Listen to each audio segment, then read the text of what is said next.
आपल्याला दुसरं एक नातेसंबंधावर गणित विचारलेलं आहे बघा. इथे विचारलेलं आहे ए अधिक बी म्हणजे ए भाऊ आहे बीचा. नंतर दुसरं विचारलं ए गुणिले बी म्हणजे ए पती आहे बीचा. नंतर ए भागिले बी म्हणजे ए माता आहे बीची आणि ए वजा बी म्हणजे ए बहीण आहे बीची. तर खालील कोणते विधान निश्चित करते की टी हा पीचा पुत्र आहे. आपल्याला परीक्षेला असे गणित विचारली जातात आणि मग तर्क कसं लावायचं ते आपण बघूया. आपल्याला इथे काय काढायचं आहे तर टी हा पीचा पुत्र आहे ह्यामध्ये कोणतं समीकरण हे विधान येणार आहे ते आपल्याला बघायचं आहे. तर आता बघा काय करायचं, सोपं एकदम आहे. पी लिहिला, पहिलं काय सांगितलंय पी गुणिले क्यू. ए गुणिले बी म्हणजे काय आहे तर ए पती आहे बीचा म्हणजे तर पी पती आहे कोणाचा क्यूचा पती. नंतर काय सांगितलंय क्यू अधिक आर.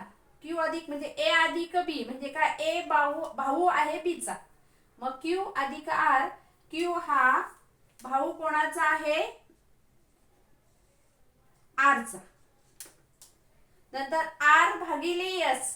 ए भागिले बी म्हणजे काय आहे ए माता आहे बीची म्हणजे ते आर भागिले एस म्हणजेच आर माता आहे कोणाची एचची.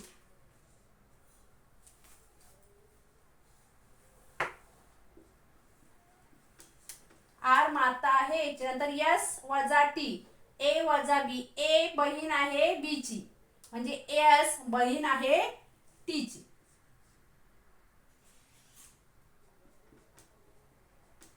आता आपल्याला इथे टी हा पीचा पुत्र आहे असं कोठे इथे आपल्याला दिसत नाही. दुसरं समीकरण बघा काय पी गुणिले क्यू म्हणजे पी पती आहे कोणाचा क्यूचा. क्यू भागिले आर म्हणजे क्यू ची माता कोण आहे नाही ए भागिले बी म्हणजे ए माता आहे बी ची म्हणजे क्यू माता आहे आर ची.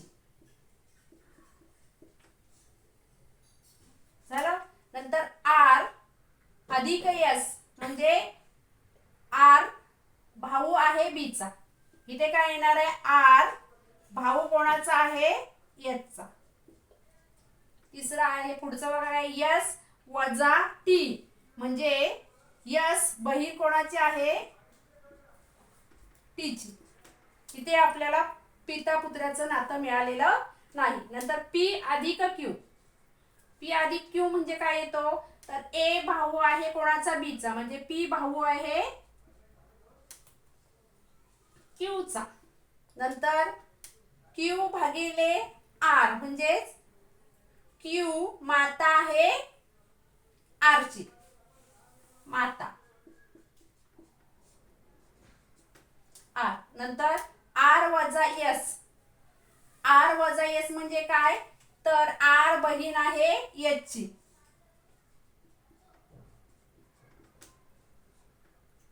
आणि नंतर यस गुणिले टी म्हणजे पती आहे. यस कोणाचा पती आहे टीचा. इथे आपल्याला पिता पुत्राचं नातं दिसत नाही. आता पुढचं समीकरण बघा पी गुणिले क्यू म्हणजे पी पती आहे कोणाचा क्यूचा पती झाला. नंतर क्यू भागिले आर म्हणजे माता आहे कोणा क्यू माता आहे आरची.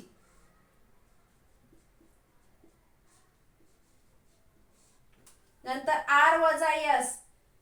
आर वजा यस म्हणजेच काय येणार आर बहीण आहे एचची.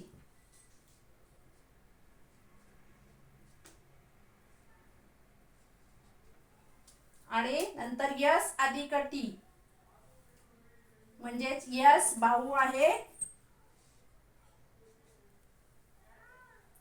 यस भाऊ आहे कोणाचा टीचा.